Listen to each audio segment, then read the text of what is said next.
Chardonnay of modern times in Australia really is, we'll put it that way, is Tyrrell's fault. But isn't it wonderful to sit here tonight and there is not a whiff of cat's pee in it?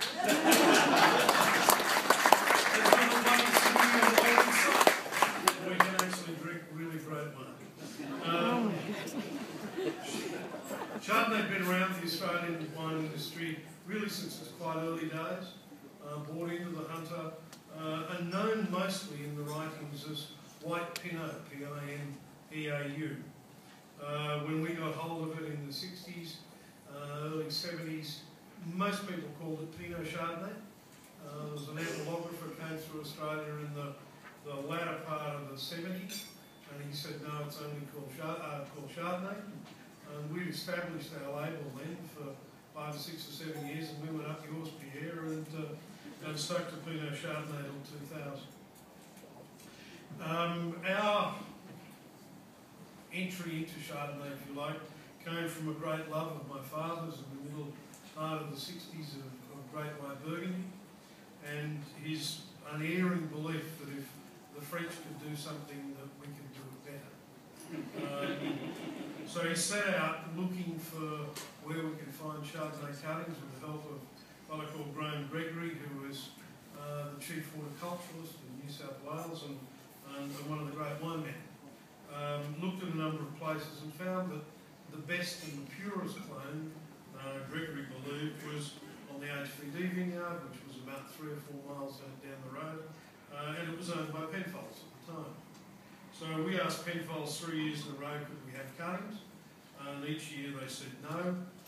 After the 3rd year, we snuck in one night and stole it. We've never been great at no. And that really, I suppose, started Chardonnay of the modern time in Australia. We made the first about 47 in 1971, and then in 1973 we had the first of modern time fermented and matured Chardonnay in new small French oak. We actually put that wine in the Brisbane show that year, which was the first of the circuit, and the wine got 6 points out of 20. Now the spit bucket at the end of the night would get 8.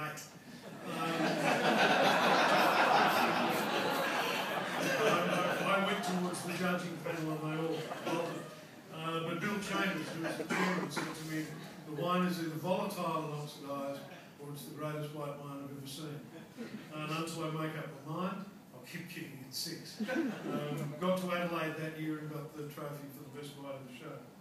Today, that 47 comes off 3 separate blocks. The original old block on the HVD vineyard, we actually bought that vineyard from Penfolds right at the end of 1982, and that block was planted in 1908. The flat across the road from the winery, which was planted between 67 and 1990, and the little block just behind the winery that was planted at the end of 1980. So that's all we ever look at, is those 3 blocks. It's all hand-picked, it's hand-sorted in the vineyard. I can tell you this year, in a more difficult vintage, hand-picking that vineyard costs $775 a tonne to go through it. I had a harvester working in the next block that was costing me $45 a tonne. However, you want the very best fruit. Cleaned up quite quickly, ferment started in steel, finished in oak, and about a third 1-year-old, third 2-year-old. That will vary depending on the vintage and how we see the needs of the wine. And always with oak, we want the oak under the fruit, not on top of it. We spend too much time in the vineyard getting the flavours right to then cover it up with oak. We use 4 different coopers to give a bit of complexity, and also we let the juices not cleaned up completely, and we do a bit of lees stirring in barrel to just give it a bit more complexity. There's no malolactic or secondary ferment, and one of the advantages we have in the Hunter is being more northerly, we get our flavours early, and we can pick early.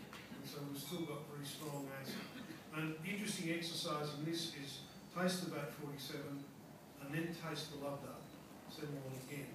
And you'll see the same line and structure of acid that goes through those two wines. And that really is what the Hunt is all about. It's this amazing strong acid that allows all of our wines, and particularly our whites, to live for a long, long time.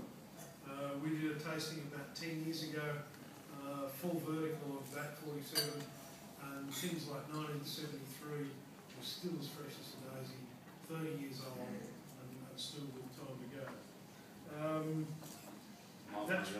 Sorry? I don't want to use that because, you know, it's a little rude. Exactly.